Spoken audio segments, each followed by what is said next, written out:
What's happening? Welcome. It's indisputable. I'm your host, Rashad Richey, gonna be with you. We got a whole lot of show today. Breaking down news of the day, law and crime legal analyst, attorney at law, Dina. And joining me in the bullpen, my debate segment, we have Josiah Lippincott, Marine Corps veteran, American greatness, columnist, PhD student at Hillsdale College. We're gonna chop it up about social media censorship. I guess that's a good place to start since his Twitter account has been suspended. All right, should be fun. Top story of the day. This is an update, ladies and gentlemen. Remember the cop who ran over a suspect, damn near killing the suspect? Well, that same cop actually killed a teenager last year. Let me remind you of the footage of the SUV incident. Here it is.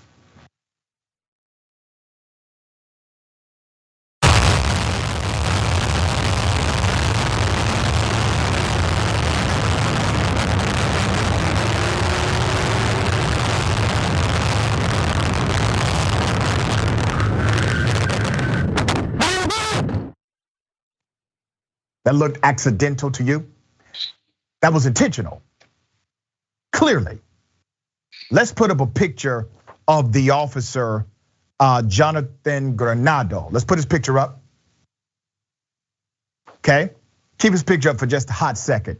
You see, they were playing hide the pickle until we did this story. Now they've released the picture of the officer involved. But this officer also killed a teenager. Let me give you some background. He is now a former Lake Worth officer who was sued Monday and accused of using excessive force in 2020 in a 2020 arrest, also fatally shooting a teen in Fort Worth in 2021. That's according to the police chief. Lake Worth police chief said at a news conference Tuesday that former officer Jonathan Granado was suspended for 2 weeks and put on administrative duty during an investigation after he hit a fleeing suspect with a police vehicle back in November of 2020. Let's put up a picture of Mr. Dustin Bates. That's Mr. Bates. That's the man he hit with his SUV. The suspect, Mr. Bates, was seriously injured, ladies and gentlemen. Bates was charged with evading arrest and drug possession, but those charges were completely dismissed due to prosecutorial discretion in August. The police chief said independent investigation indicated the crash was an accident. Oh, there's no intention here. And the grand jury declined to indict the officer.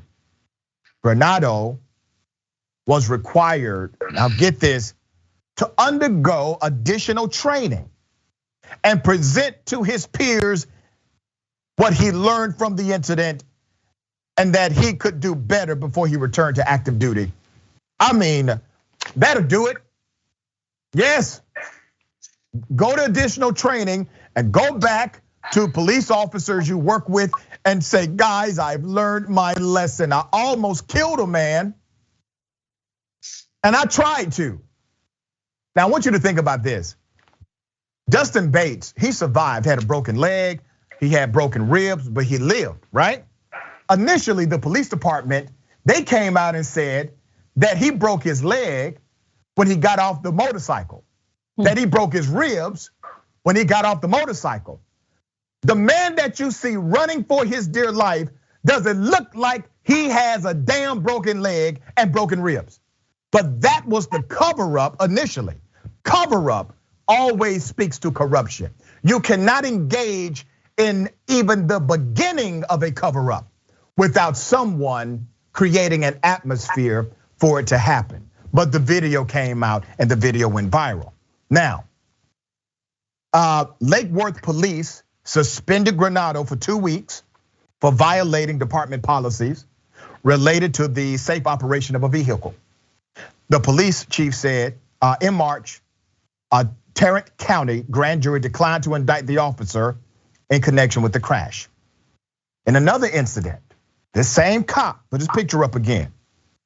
This same police officer fired at an 18-year-old and killed that 18-year-old kid, according to the chief of police. Fort Worth police investigated the shooting as an independent third party.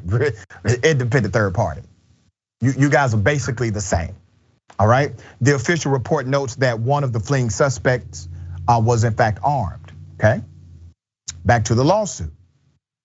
Bates, the man who was hit by the SUV and almost killed, said he was riding a motorcycle on November 23rd, 2020. This was in Lake Worth when Officer Granado pulled in behind him and radioed that he could not see Bates' license plate. That's according to court documents. Seconds later, the officer gave the license plate's number to dispatch, and authorities determined it did not match the motorcycle Bates was driving, according to the lawsuit. The police chief later determined the motorcycle was not stolen. So initially, they are pursuing this as a stolen vehicle. Whatever happened in that dispatch said this tag does not belong to this motorcycle. But they assumed, based on that information, that this was a stolen vehicle. It was not stolen whatsoever. Once again, the young man was mowed down and he could have died. Now, I wonder if death would have happened. And this is why I'm so glad I have Attorney Dahl on the show. If Mr. Bates would have died, which by the way could have easily happened. This was an SUV running over a human being. He could have easily died. If he would have died, do you think the result would have been the same with the police agency giving this man a 2-week suspension and saying that he has to basically go in front of the classroom and tell them what he did? I don't think so, because there is more outcry from the community when there is a death. And so they probably would do more than the 2 weeks. Whether or not he would have been criminally charged, that's unclear, because they didn't, the grand jury decided not to criminally charge him here, even though this could have been considered an assault or attempted killing. So that's unclear, but definitely more than a 2-week suspension. Yeah, and it's interesting because now he's no longer a police officer. But as I say all the time, even though there's no criminal prosecution, I think it should have been. I think he should have been charged with trying to mow down the civilian. Even though the charges were dropped and there's no criminal prosecution of the cops, this is going to end up costing them money. One, I do think he wins the lawsuit. But two, the city has to pay money to defend it or settle it no matter what. This is going to cost taxpayer dollars, right? Absolutely. And your point about it not being an independent investigation, that's exactly what I thought when I saw this story. A lot of times corporations, when they get in trouble, they'll hire a law firm as an independent review process because they're independent and it's a law firm and they have their own liability to be thorough about it. So to have an internal investigation, I'm not sure exactly the makeup of the city's internal investigation, but there should be this sense that there is true accountability. We've talked about this on the show over and over and over. Police officers often reveal who they are in smaller actions, and this happens. It's usually that one same police officer will end up having escalating consequences. Yeah. If they caught it sooner, somebody's life could have been saved. Well said.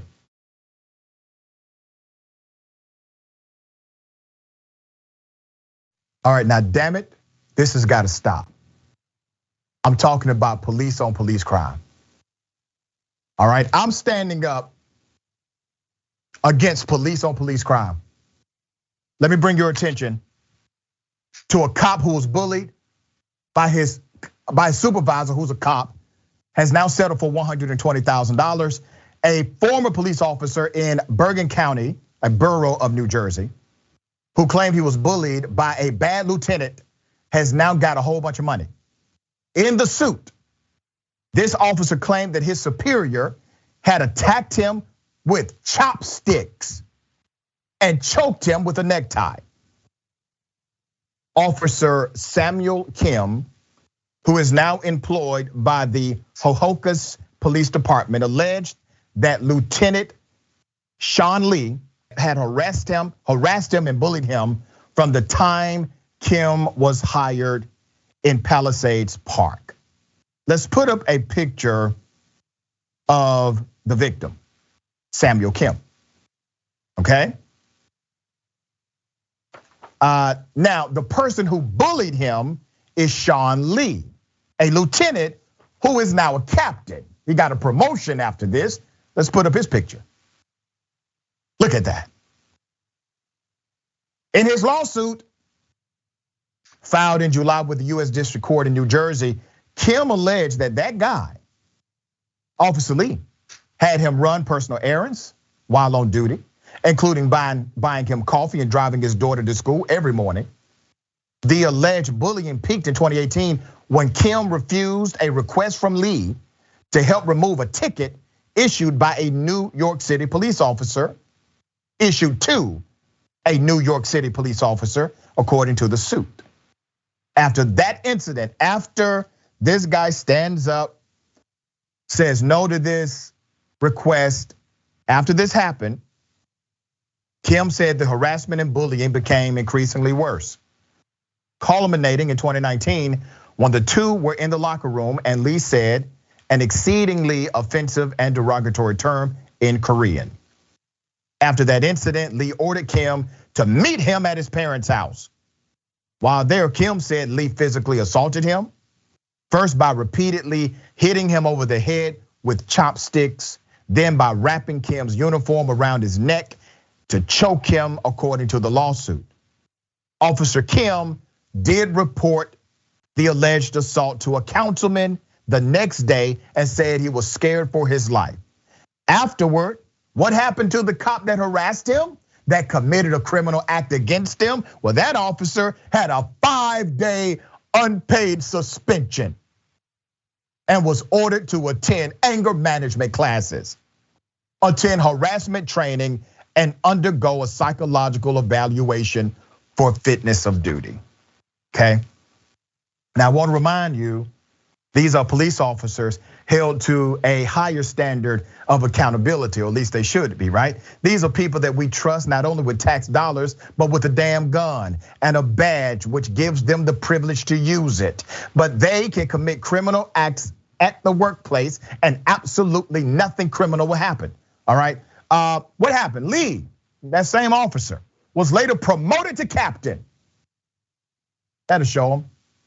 He was promoted to captain and has served as the police department's officer in charge. Officer in charge since May of 2021. Now, remember, the city settled. They said there's some credibility to this claim. They suspended the officer, meaning there's credibility to the claim. And then they gave the officer a promotion and said, you are going to be officer in charge. That's how you keep them in line. The borough settled the claim for $120,000. The settlement states that Kim would not seek any further action or payment from Lee and the borough. The borough does not admit to any wrongdoing and said the settlement is to amicably resolve all matters.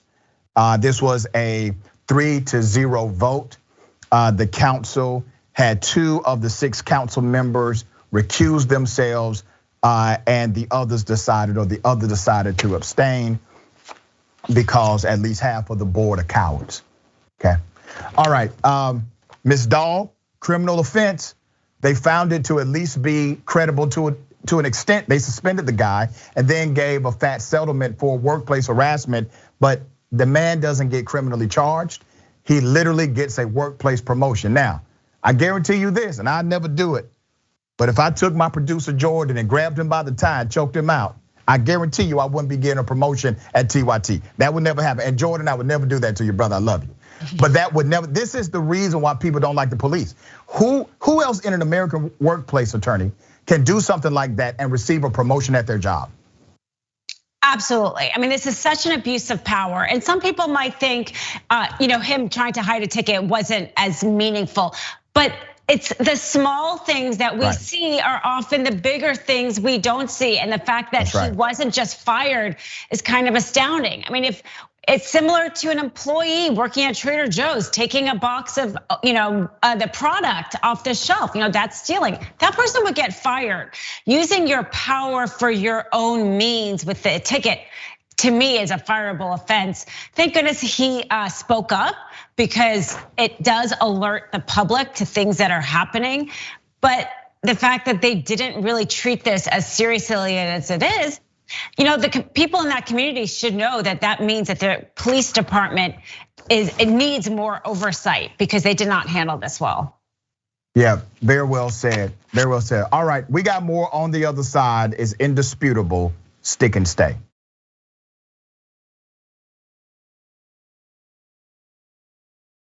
All right, welcome back. We still got a lot of show left. Let me get to some of these comments. Before I do that, let me remind everyone of the watch list. The big homie JR Jackson is live weekdays at 12 p.m. Eastern time, 9 a.m. Pacific time.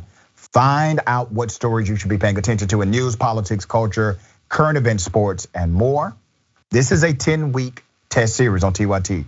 Make sure to support JR by watching live daily, and don't forget to subscribe and follow at youtube.com/watchlistTYT and facebook.com/watchlistTYT. We are so excited also about our dear sister, Nina Turner, running for the US Congress. All right, we support her 100%. Senator Turner launched her new campaign for Congress earlier today. She will be speaking with Cenk today at 5:30 p.m. Eastern time, 2:30 p.m. Pacific. On the conversation, you don't want to miss that. A lot of nuggets, all right? Also, Aspiration, our TYT audience, you all have made an impact, all right? TYT Aspiration users have offset 28.5 million miles. And since 2020, TYT Aspiration users have planted 528,078 trees, a whole lot. You can sign up, be part of that change machine right now. Aspiration.com/TYT. And don't forget about impact, all right?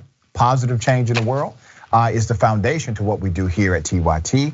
We are approaching 20 years. I hope you all can take the time to visit TYT.com/impacts and see what we've achieved with your help over the past few years.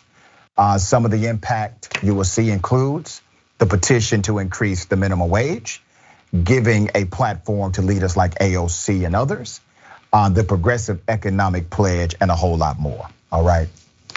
Okay, good comments here. Shikata Ganai Beer Dragon, WTF, Asian or Asian cop crime, ? Wow, that blows my mind. So being a ranking cop makes you forget your own heritage? Mickey C, the Silverhead Dragon, how much time did that officer serve in jail for assault? Oh, wait. Yep. Audrey Davis, always those who think they can gain points by joining the oppressors. Yeah. Benevolent Goddess, see, anger management worked so well he became a captain. Yeah. Okay. There's a guy literally training people on how to overthrow their local government.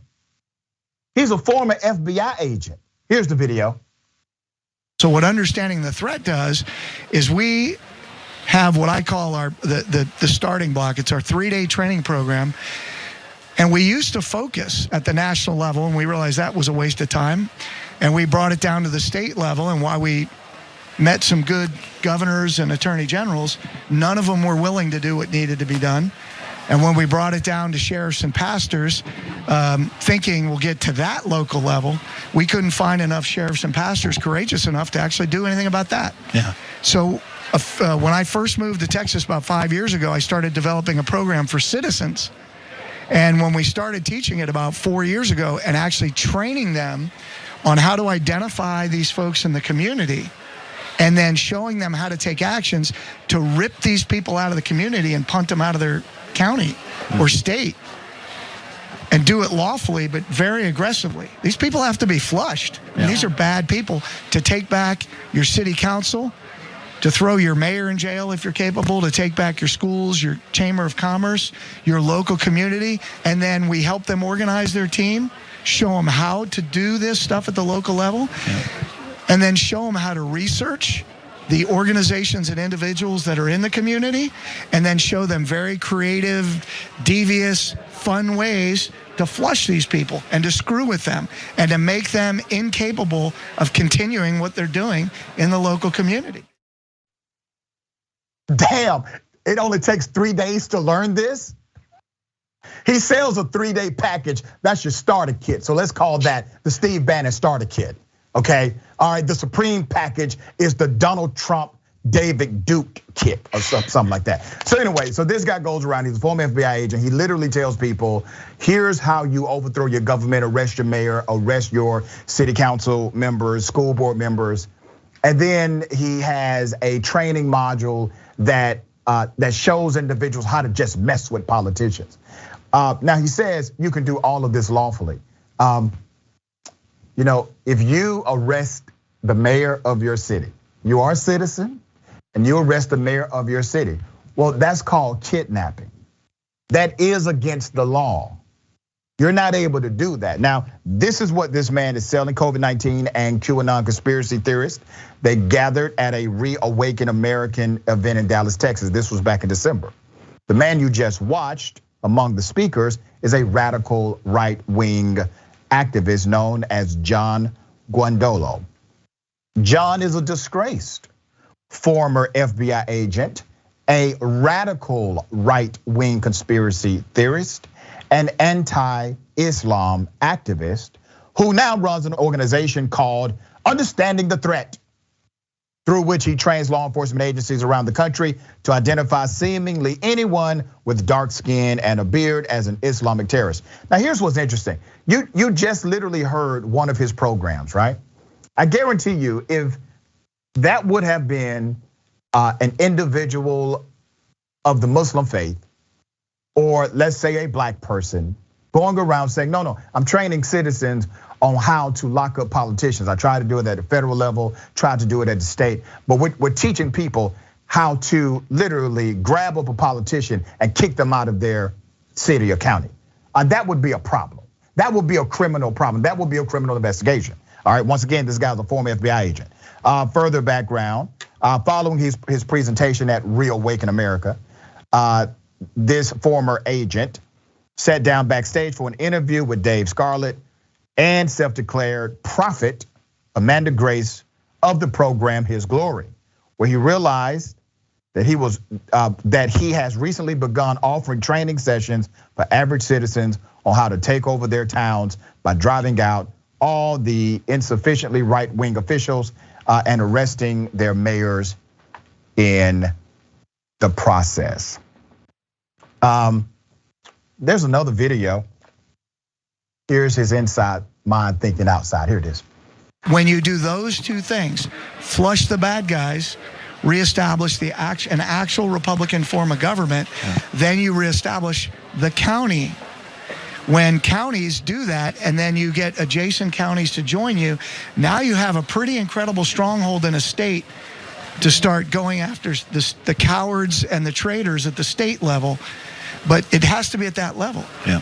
I mean, I feel a lot of patriots are wasting a lot of valuable time. The enemies, Mitch McConnell and Lindsey Graham and John Boehner and those people and Mitt Romney and George W. Bush are as big an enemy as the Communist Party is. Yeah. Because they're either doing nothing, which is bad, or like most of them, they're actually aiding and abetting these movements by regurgitating the narratives of those movements, like America's systemically racist. Yeah. Climate change is the greatest threat to the republic. I mean, this, first of all, not true. Yeah. But that has a devastating effect strategically. This guy isn't even on the no-fly list. All right, attorney, what are your thoughts about this fella? Yeah, I mean, he's definitely a domestic terrorist, and I really hope that the one shining light here is he's saying this in public so they can follow him and follow all these trainees, because domestic terrorism has always existed. There's always been extremism, but it was a small pocket. It was very much on the fringe. Now we know this is becoming mainstream, and these should be taken seriously. This man is very serious about his threat, and so are the people he's going to be training. Yeah, well said. All right, ladies and gentlemen, I wish a Karen would. You want to call the police on them for having a barbecue on a Sunday? I feel free! Back off! I'm going to tell them there's an African-American man threatening my life. I'm telling you right now, I'm ready to explode. I'm going to write this up. Because right now, I can make a fist with no problem. I've broke many people's arms, and I'm It's his fault. He's the one that crossed over in front of me. Well, don't break arms right now, because I got to get this written up, okay? Put the camera away. This is gonna look awesome on YouTube. I'll tell you right now, mister, that freak that shows up on YouTube, I will find you. And yes, it's a threat. Tell him to shut the camera off. Hey, hold on, I have something. Our Scott officer, tell him to shut the camera off now. By law, I can't. I mean, Our Scott, this shows up on YouTube. Robinson Township, I'm coming after, and I'm coming sue me after for you. what? I suggest you get in your vehicle, sit on. Don't touch me. Get off. Don't Shut it touch off. me. Don't Shut touch it me. off now. Go sit in your vehicle. I do not like my picture taken. Ma'am, listen to me.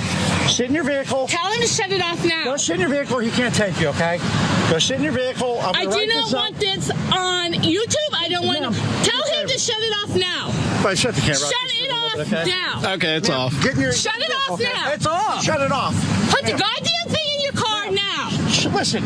No. Get in your vehicle. I'm going to arrest you for creating a disturbance, okay? Do you understand me?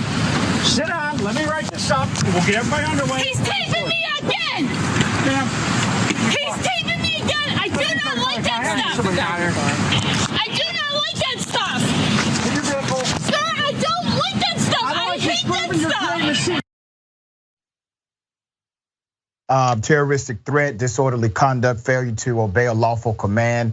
Maybe I missed a charge or two that she was able to avoid in this back and forth. The irony, outside of the fact she was not arrested, and I mean every benefit and privilege was granted to her, the irony on top of the irony is this. The officer ended up taking her side and saying, cut the video off. Cut the video off, law-abiding citizen who has a legal right to record. Cut it off, because Karen demands it. This does show that police officers are able to be patient. They're able to be, really flexible in how they apply their lawful command rule. She received many lawful commands. And then after threatening the man, the person recording, she then looks at the cop and says, yeah, that's a threat. The cop does nothing, allows her to continue to approach him, to approach the person recording. He had to record for his own safety because obviously Deputy Fife was doing nothing, all right?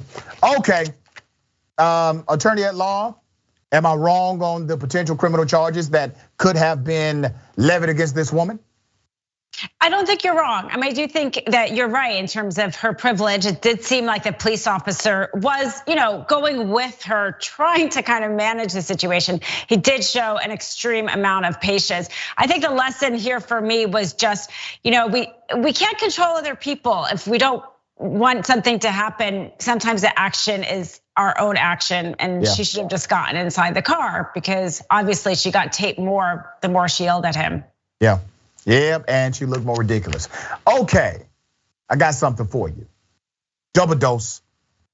You want to call the police on them for having a barbecue on a Sunday. I feel free! Back off! I'm going to tell them there's an African-American man threatening my life. Then send it with the car.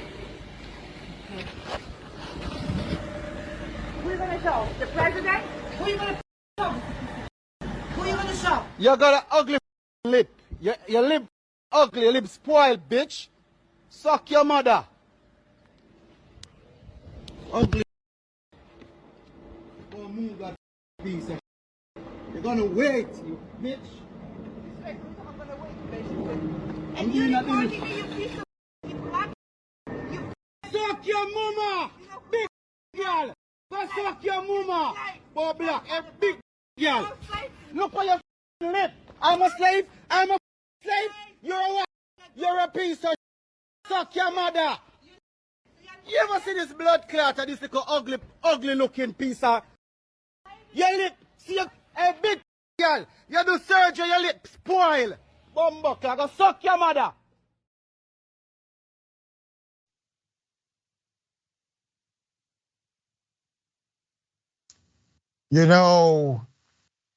That Jamaican thing hit different, don't it?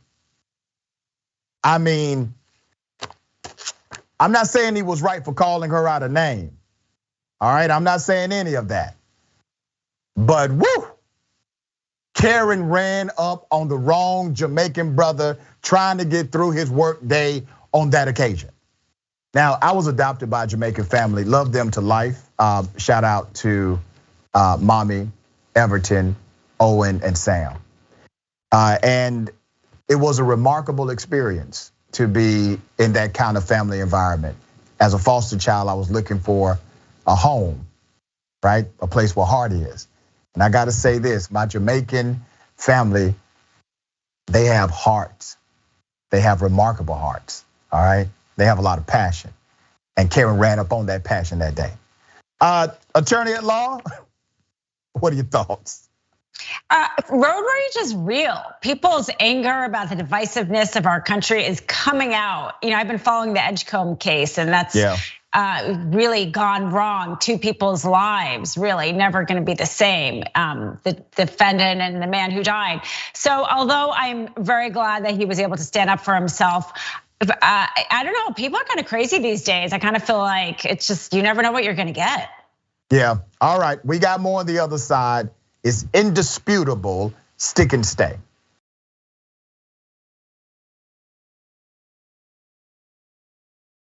All right, I'm looking forward to reading these comments. Okay, all right, so let me get to some of these comments. I cannot read all of them, we'll read as many as I can. Colorado Blue Blazer Regular says, a former FBI agent, ? At least we know that the FBI will cut him off from all benefits and contacts in the government. Yeah, and I have a seaside property in Colorado to sell you. I mean, they may work with this damn 3-day training program. Who knows? They may be invited speakers or something. Crazy things have happened, right? But Tracy, these people are straight up fascist. The architect, a weekend treason course? No, not a weekend, sir. 3-day weekend treason course, okay? 3 days, this is serious stuff. And I think you get like a certificate at the end of the training. All right, V says, I knew a bumper clot was coming out. I knew it too. I knew what was happening, it was gonna happen. Shikata Ganai Beer Dragon says, suck your mother is my new mantra. Once again, a phraseology adopted from our brothers on the island, all right? Bernie the Kiwi Dragon, overthrow lawfully. That's what the former FBI agent said, okay? Cassandra says, yes, Karen, fear the phone camera. This is an update, okay? Remember the 16-year-old child who was playing basketball and being taunted by others in the stands, being called a gorilla. They were making 8 noises. Let me remind you, here's the video. Number 3.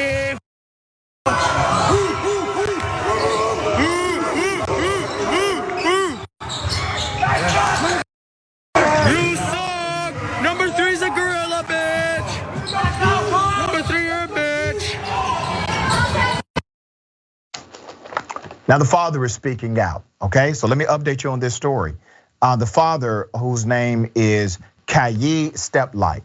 Kayi Steplight's son is a River Ridge High School student in Lacey, Washington, according to King 5. The school's basketball team was playing Capital High School in Olympia, Washington on January 14th. When Steplight says a student yelled gorilla at his son. This has to be taken on full head, Steplight said regarding the incident. The disturbing occurrence was captured on video and immediately shared on social media. It shows a student yelling out gorilla. Meanwhile, other students at Capitol can be heard making 8 noises at the 16-year-old Amari, 16-year-old child. Although a student reportedly posted the video, Steplight said he did not see the video until after the game. He tagged Amari in the video because they wanted him to see what they were saying about him, Steplight said. His son eventually showed him the video. I've been called monkeys and gorillas. I've been called a lot of different names. So it was like deja vu. And I was frustrated that my son had to deal with that That's what the father said. Now let me pause on this moment. This is not only surreal because I've been called these things. It's not only surreal because my father was called those things, but my father's father's father was called those things. And when we talk about progress in the United States of America, I'm going to highlight a dynamic of this story that has not been reported fairly, has not been highlighted enough, okay? In an online statement, the Olympia School District Superintendent, Patrick Murphy, said that the incident was investigated, discipline took place, the student heard yelling, the racial slur was not identified, but trust us, they did something about it. Now, let me put a picture up of this very concerned father, okay? This is the father, all right? He's willing to be the face of this story because he wants the school system to know who he is, and he wants them to know he's not letting this go. This is not going to be an everyday occurrence, okay?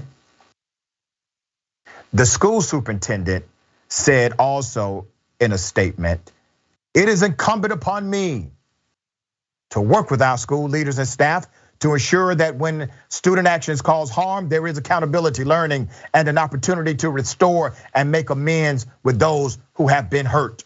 That's what the statement said in part. So let me highlight some dynamics here that are important. Number one, to the superintendent, you don't know what the hell you're talking about. And so I hope this video gets to your email or inbox or something. Somebody tags you. Because in your statement, number one, you should have never released the statement online. You should have hopped your ass on a microphone in front of cameras and said very specifically what will not be tolerated in your district. But no, you told somebody to write up an online statement, post it on the school website, and that's it. That's what you did. First failure. Second, I didn't hear you talk about the culture of your institution. Because during this taunting, this racism at a school event, did one of your referees that works directly for your school system stop it and kick those audience members out? No. Did one of your coaches go to the ref or go to that group and say, "Get the hell out of here with that"? No. All of the faculty members and administrators who were at the game, who heard this happening the entire game, did one of them say a damn word to this group of racist teenagers and others to protect the child on the court? Did anybody say anything to any one of them? No. Did a parent say something? No. Did other students say anything? No. You have a cultural issue here, superintendent. The fact that not one person in a crowded basketball game said one word to these students, and they were doing this to this young man the entire damn game. And big ups to this 16-year-old who continued to play basketball. Did not allow them to take him off focus, but he shouldn't have to go through this, right? The superintendent, his statement wholly inappropriate for the situation. You have a systemic failure, not only in your own leadership, but in the culture of your school district. That's why things like this permeate. Dina Dahl, do you see it differently? I agree completely. And if he had been 18 and at a job and this happened, this would be a hostile work environment, and he could sue and he could win. And the problem is in our country, students face harassment, whether it's sexual, racial, and they are stuck in their schools. And thank goodness this parent was willing to speak up. But that kid still had to go to school. He had to show up because he wants his college. He has to focus when he can't focus. And that's a real harm that isn't being addressed. And absolutely, the school, the district can do more. They know how to do these things. They can have discussions about these issues. They can have field trips. They can have reading requirements. So the statement was all platitudes. It showed that they were not really addressing this as seriously as they should. Right, and as I say all the time, not every time, but I would dare say 9 times out of 10, racist children, racist parents, all right? Just keep that in mind. You have a cultural issue here.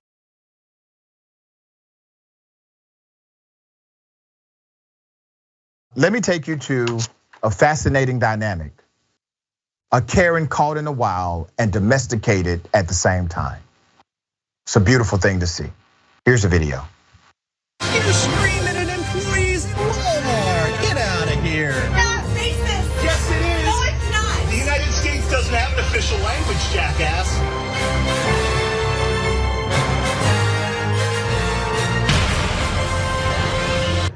You know, I am this close to calling the cops. This close. I'm sorry. Just like, it would even be fun if you were involved in the video. Like, Are you kidding me? Involved? Like how? like you. 3, 2, 1. Oh gosh, doing this with my neighbor now. Oh can't God. believe I'm Oh, that's a here. lot. Oh, run. This is a lot. That's a lot. That's a lot. Oh, guys. Oh, don't try this. Do not try this.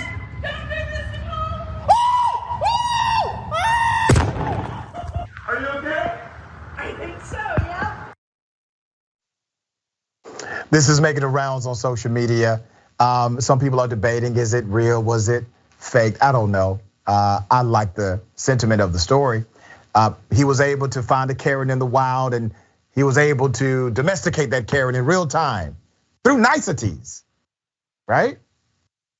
We're going to start giving Karens an opportunity to redeem themselves on this show.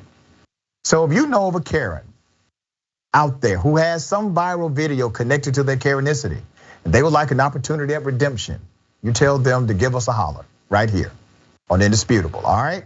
Anti-Karens come in many, many different ways. This was one of the most unique anti-Karens I've seen. Ms. Dahl, what are your thoughts about the story? I love this story too. And I think all of our story today, in some respect, had one person treating the other person less than, right? Whether or not it was about the police or if it was about the Karens or anything like that. If we can just find commonality with each other and try to like have our hearts talk to each other instead of our pain talk to each other, maybe we can all get along a little bit more.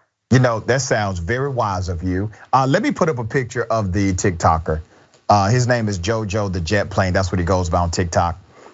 He now involves that same neighbor in many videos now. So this has become a thing for them now. Big ups to him. All right, way to go, young man. Okay, very, very exciting news. Our dear sister Nina Turner is running for the United States Congress. Here's the video that came out. America is at a crossroads, wrestling between two futures. Do we sacrifice the poor, the working poor, and the barely middle class to protect the ultra wealthy? Or do we treat our people as America's greatest asset and ensure everyone has a real chance to live a good life? Families are struggling with higher gas and food prices, stagnant wages, and shrinking benefits, while corporations make record profits. These are unprecedented times. Our leaders can't settle for just enough. They must fight for what we deserve. I'm Nina Turner, and I'm running for Congress because we deserve a voice for change in Washington. A leader who is on the side of the people, not out for the powerful or out for themselves. A leader who understands that healthcare has been denied to millions of Americans for far too long and will fight for Medicare for all. A leader who knows poverty is a policy choice and the minimum wage must be raised to a living wage. Who won't take a dime from special interest PACs or do their bidding. You deserve a leader who is from here, who knows what it's like to grow up and live their life in this community, who has stood up for reproductive justice and served on the front lines of the fight for criminal justice reform and voting rights, not for days, but for decades. A member of Congress that stands shoulder to shoulder with leaders like Bernie Sanders, unapologetically to fight for working people and speak truth to power. And here's the truth. Greater Cleveland needs a change maker, not someone who just go along to get along. We can put an agenda through Congress that puts working families first, and that's worth fighting for. Something you can feel. Good union jobs, expanded health care, child care, and climate justice. Winning the battle against Republicans and the holdouts in our party will only happen when we put it all on the line for everyday people. An America as good as this promise is worth fighting for. Our children are worth fighting for. Our future is worth fighting for. Damn. I love it. So proud of our dear sister. Obviously, I'm supporting her 100%. So let me bring up some reality about politics. We are so indoctrinated to believe that politicians have to play a particular corporate game in order to be effective, in order to get elected. That is not true. They want you to believe that. The truth is, it still comes down to your power, the power of the people. One person, one vote still rules the day. Now, there's a lot of trickery involved in getting that one vote, but you can see through it, you can power through it. Here's what I want us all to do. Remember what we're voting for. We're really not voting for people, we're voting for policy. Policy is a contract between the community and the government, between you and the government you pay. Who's delivering a better policy package? Don't get caught up in personalities.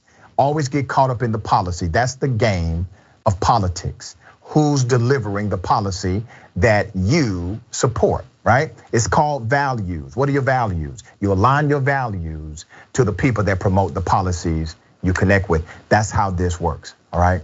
We wish our sister well in her continued campaign for progress, and she continues to be a champion for everyday people. Remember, millionaires made an increase of 20% during this COVID-19, where regular folk, we out here, still struggling, making ends meet. Millionaires got a 20% boost. Billionaires got a 30 to 40% boost. And some of the most popular billionaires increase their earnings by over 600%. All right, attorney, thoughts? Well, congratulations. She seems like she'd be an amazing addition to Congress. We need more women. We're vastly underrepresented. And I love her policies too. The living wage. Nobody in America should have to work 2 or 3 jobs just to be able to support their family. So good for her. I'm excited to see where it goes. Well said. All right, attorney, tell people how they can connect with you and follow your great work. I'm on Twitter, @DinaDahl1. Thanks so much for having me. Thank you for being here. We got a lot of comments. Let me get to it. Okay. Shakata Ganai Bear Dragon. Words should never be confused with actions. Also, as an ex-jock, why the hell wasn't the crowd given a couple of technicals for unsportsmanlike conduct? Yep. I agree. Narrative Junkie Films. Thank you. Iris Blake, not only racist, but misogynist. Someone taught them well, And that's sarcastic, obviously. Tracy Ravenhawk, tame that Karen, and it's funny, she's behind white bars. Reyes Guerra, Dr. Richie, how about a public announcement that you are willing to host a debate between Nina and Chantel? Oh, I would love to, all right? You put it in the atmosphere. It's out in the universe now. You never know what may come back. All right. Galper 71, love to see Nina Turner and Charles Booker both get elected in November and work together next year in DC. Frost Banana, I got you, Nina. Voted for you last time. I'll do it again. I'm from here. I know. Good stuff.